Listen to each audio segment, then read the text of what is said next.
नमस्कार, the news now के afternoon bulletin के आज के अंक में आपका स्वागत है और मैं हूं आपके साथ तारिका महाजन। तो आइए आगे बढ़ने से पहले शुरुआत करते हैं आज की प्रमुख सुर्खियों से।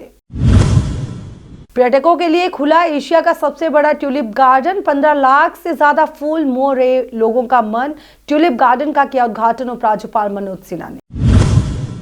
Department of horticulture planning and marketing ने आयुक्त वित्त अतुल डुल्लू की अध्यक्षता में निर्यात सम्मेलन का किया आयोजन। सम्मेलन में हॉर्टिकल्चर विभाग द्वारा लगाए गए कई स्टॉल।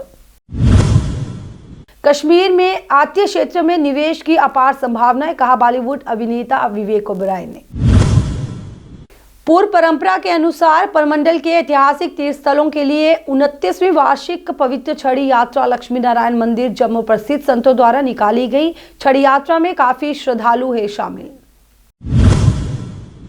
360 डिग्री सुरक्षा में सेंध, गुजराती बहरूपे के आगे नतमस्तक हुई सुरक्षा एजेंसियां, जवाब दे सरकार का शिवसेना जम्मू कश्मीर इकाई प्रमुख मनीष साहनी ने। अब समाचार विस्तार से। एशिया का सबसे बड़ा ट्यूलिप गार्डन पर्यटकों के लिए खोल दिया गया है, जिसका उद्घाटन उपराज्यपाल मनोज सिन्हा द्वारा किया गया। आपको बताया कि श्रीनगर की प्रसिद्ध डल झील के किनारे बने इस ट्यूलिप गार्डन में 15 लाख से ज्यादा फूल जो हैं वहां पर हैं और बसंत का मौसम कश्मीर में जल्दी शुरू हो रहा है। इस साल की अगर हम बात करें तो इस साल ट्यूलिप की 4 नई किस्मों के अलावा 15 लाख से अधिक खिले ट्यूलिप का प्रदर्शन किया जाएगा। इस साल सर्दी के मौसम में 1 लाख से ज्यादा पर्यटक कश्मीर घाटी में बर्फ का नजारा देखने आए थे। आने वाले दिनों में इनकी संख्या में कई गुना बढ़ोतरी की संभावना है। पिछले साल यहाँ रिकॉर्ड 3.60 लाख के करीब पर्यटक आए थे। अच्छा है, मैं तो हर साल ओपनिंग के यहाँ पे आता हूँ, तो हर टूरिस्ट को यही बोलूँगा कि जो भी कोई प्लानिंग बना रहा हो घूमने के लिए तो इसको इंक्लूडिंग रखे। और मैं कहता हूँ जो भी इधर आएगा एक बार तो बार बार आएगा। और ये कुदरत की देन है, अच्छा है, नेचर है। और बाकी आपको पता है कोई भी टूरिस्ट प्लानिंग बनाता है कहीं भी घूमने के लिए, उसमें पहला कश्मीर होता है। तो अरेंजमेंट के हवाले से थोड़ा सा बताइए। अरेंजमेंट बहुत अच्छा है, बहुत अच्छा है। इनकी एडमिनिस्ट्रेशन बहुत अच्छी है और मतलब कि सारा इतना आप देख पाओगे कि इस चीज़ को मैनेज किया है और यूट्यूब मतलब अच्छी एडमिनिस्ट्रेशन है, तभी हो पाया है। क्या कुछ मैसेज देना चाहोगे बाकी जो लोग हैं जो अभी तक नहीं आए हैं? मैं उनको यही बोलता हूँ कि जो भी इस टाइम तो बच्चों की छुट्टियाँ भी ख़त्म हो चुकी हैं, मतलब पेपर हो चुके हैं, तो छोटा सा पैकेज बनाओ 4-5 दिन के लिए, मगर कश्मीर में घूमो। जैसे पहलगाम चले जाओ, शूटिंग वालों को पहले रखो, क्योंकि ये तो आपको 20-25 दिन के लिए दिखेगा, उसके बाद तो ये दिखेगा ही नहीं। और इस टाइम तो मौसम भी अच्छा है। बाकी लोगों को पहाड़ चढ़ाते हैं कि इधर के हालात भी अच्छे, ऐसा कुछ भी नहीं है। अपना नाम नन्ना जी डैम्बी हूँ मैं यहाँ का निवासी हूँ, कश्मीरी पंडित हूँ मैं, और मैं यहाँ पर रहता हूँ। और आज ट्यूलिप गार्डन जो 19 मार्च को खुलने वाला था और आज शाम को खुल गया है और यहाँ पर इतना नज़ारा है और 68 लाख पौधे यहाँ पर ट्यूलिप लगाए गए हैं। और मैं आपके माध्यम से ये कहना चाहता हूँ कि जो यहाँ पर ना आए वो भी आए और इसका लुत्फ़ उठाइए और ये देख लिए कि ज़बरवन के दामन के बीचों बीच ये कितने एकड़ों पर हैं। और यहाँ पर जो ट्यूलिप है ये रंग बिरंगी है, रंग बिरंगी। आज देखो कल बढ़ रहे हैं, 1 महीने तक ये चलेगा ये फेस्टिवल हमारा। और मैं चाहता हूँ कि जितने भी टूरिस्ट यहाँ पर आए और यहाँ ट्यूलिप गार्डन का दौरा जरूर करें। Department of horticulture planning and marketing ने आयुक्त वित्त अतुल डुल्लू की अध्यक्षता में निर्यात सम्मेलन का आयोजन किया। वहीं इस दौरान हॉर्टिकल्चर विभाग द्वारा इस निर्यात सम्मेलन में कई स्टॉल भी लगाए गए थे ताकि लोगों को इसके बारे में अधिक जानकारी मिल सके। वहीं सम्मेलन के बारे में कई जानकारी भी दी गई। Sir, myself, Dr. Sajadullah Akbarwani, sir. I am actually the ex-researcher from the SUCAST Kashmir. So यहाँ पे हम आए हैं, यहाँ जो ये मतलब एग्रो एक्सपोर्ट्स का जो ये कनक्लेव यहाँ हो रहा है रेडिसन में, तो ये एक मौका है, उसको बोलते हैं हम कि चांस फेवर्स स्ट्रैंडेड माइंड। क्योंकि और दूसरी चीज़ हम कह सकते हैं क्योंकि उत्तम खेती, मध्यम व्यापार, नीच नौकरी, जो एक कहावत है हमारे यहाँ। क्योंकि अगर हम देखा जाए तो 80% लगभग यहाँ अपने भारतवर्ष में कृषि प्रधान देश है। तो यहाँ पे एग्रीकल्चर जो है ना, मतलब ये हर एक की नीड को फुलफ़िल कर सकता है, लेकिन हर एक की, जैसे गांधी जी साहब ने कहा था कि हर एक की ग्रीड को ये फुलफ़िल नहीं करेगा। तो यहाँ पे एग्रीकल्चर पे जो हमारी जो केंद्र सरकार है वो फोकस कर रही है अच्छी तरह से कि इसको मतलब कैसे हम प्रमोट करें। जैसे अभी होलिस्टिक अभी एग्रीकल्चर जो अभी फंडिंग आई है जिसमें थाउजेंड्स ऑफ करोड़ रुपीस जो है फार्मर्स को मिलेंगे ताकि वो उसमें इंटरेस्टेड हो कि वो अपनी जो वो प्रोडक्शन है उसको बढ़ाएं।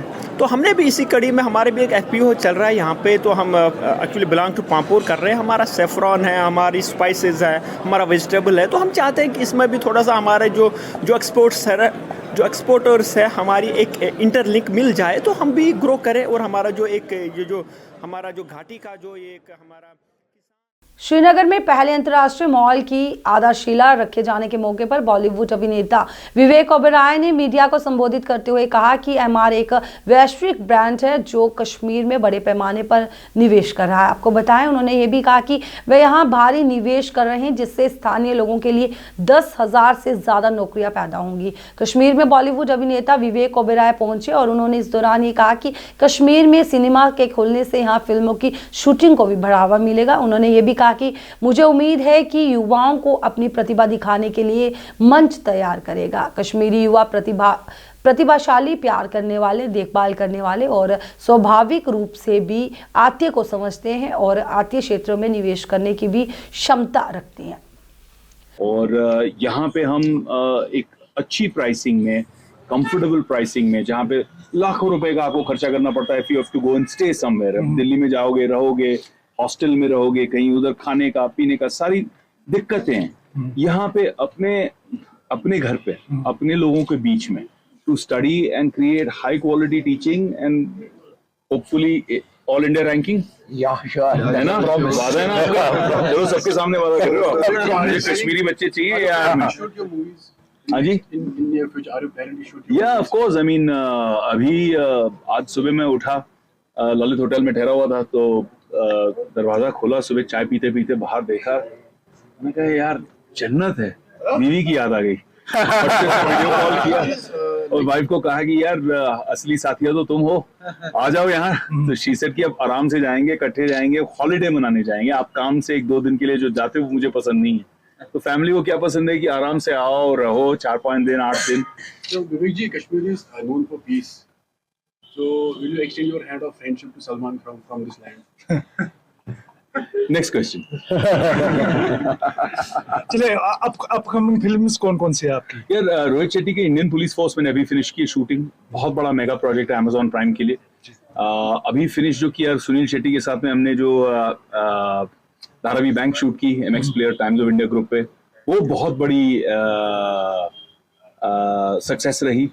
आज की तारीख में शायद पिछले 4 महीने में OTT।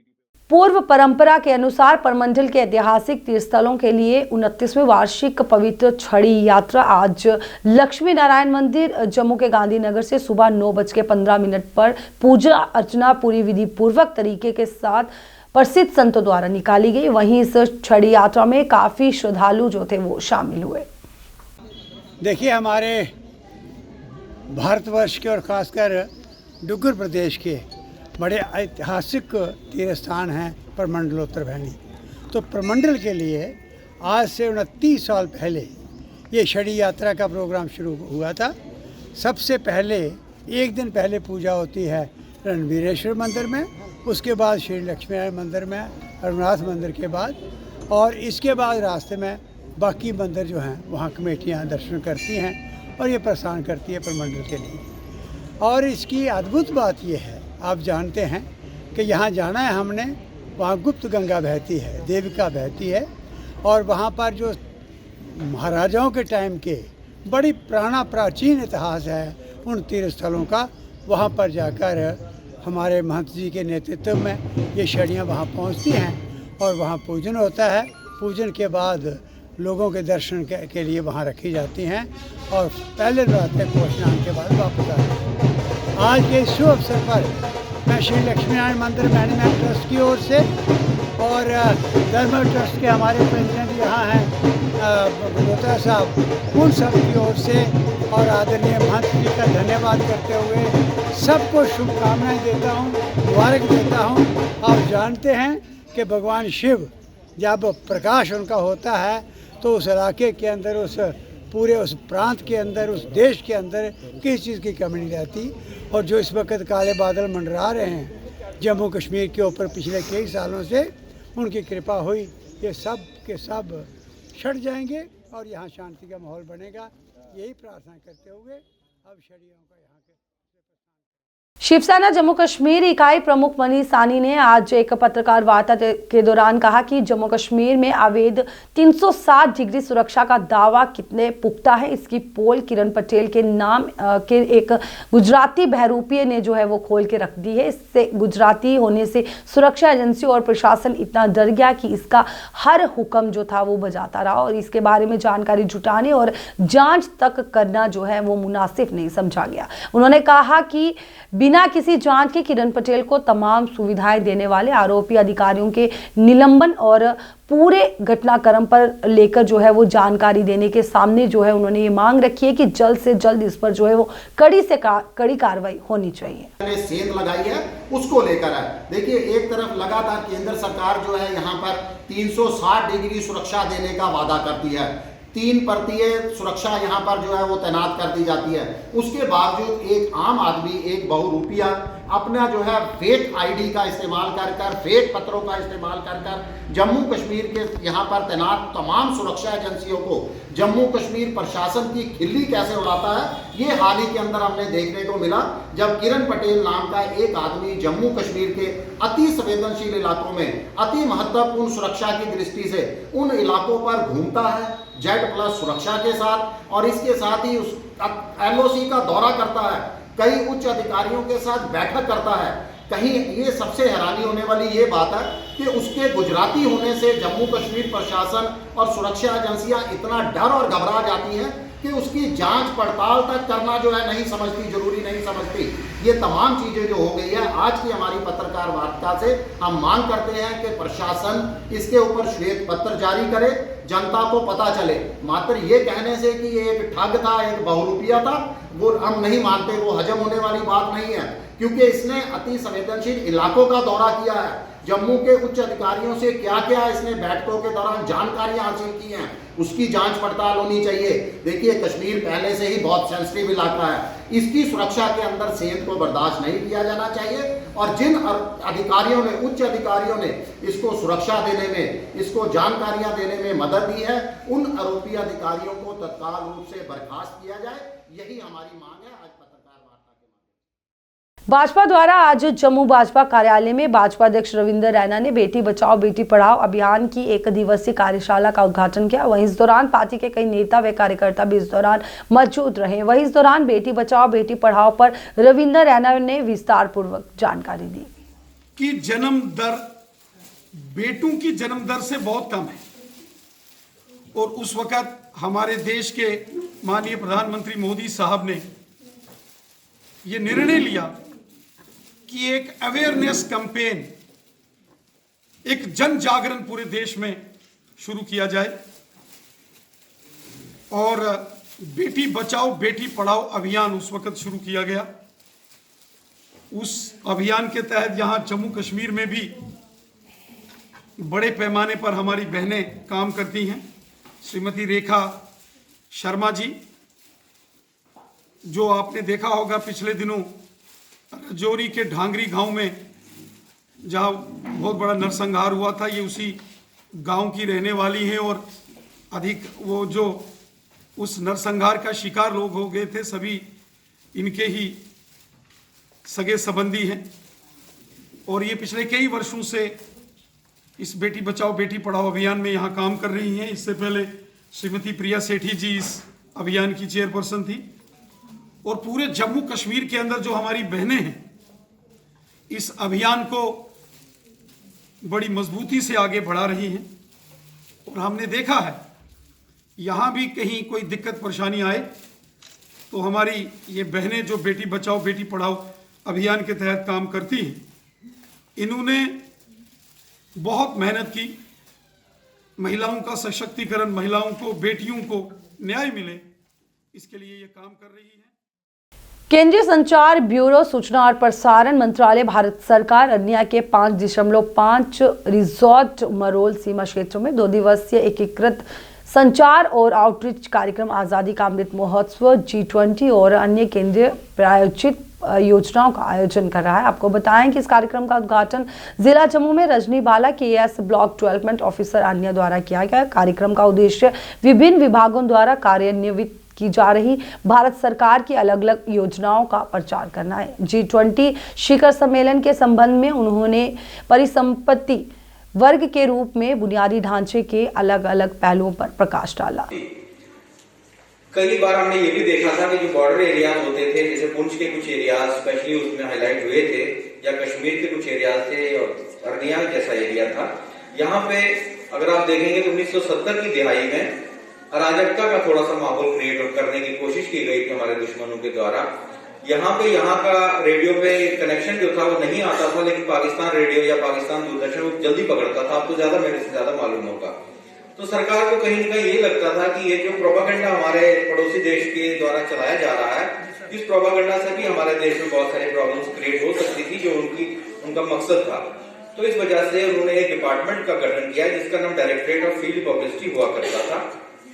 उसी डिपार्टमेंट का नाम चेंज होकर बाद में bureau of outreach and communication कर दिया और अब जाके उसको central bureau BSc nursing college Reasi के छात्रों ने GMC जम्मू में शिक्षकों की अनुपलब्धता के खिलाफ विरोध प्रदर्शन किया। प्रदर्शन के दौरान उनके द्वारा नारेबाजी कर अपना रोष व्यक्त किया गया। प्रदर्शन के दौरान छात्रों ने कहा कि यहाँ शिक्षकों की अनुपलब्धता है, जिसकी वजह से उन्हें कई परेशानियों का सामना करना पड़ रहा है, इसलिए उन्हें मजबूरन आज प्रदर्शन का सहारा लेना पड़ा। अंत में उन्होंने कहा कि जल्द से जल्द यहाँ शिक्षक उपलब्ध करवाए जाए। सर, हमारी जो डिमांड थी वो टीचर्स स्टाफ को लेके थी, क्योंकि हम 1 साल से सफ़र कर रहे हैं। जो गवर्नमेंट नर्सिंग कॉलेज था, जो हमारा तो फर्स्ट बैच था, वो ट्रायल बैच था, लेकिन अब हमारे जूनियर्स आ रहे हैं, उनको स्टाफ अवेलेबल नहीं है। प्रिंसिपल मैम लगातार 1 साल से कोशिश कर रही है स्टाफ आए, लेकिन आज तक कोई स्टाफ नहीं आया।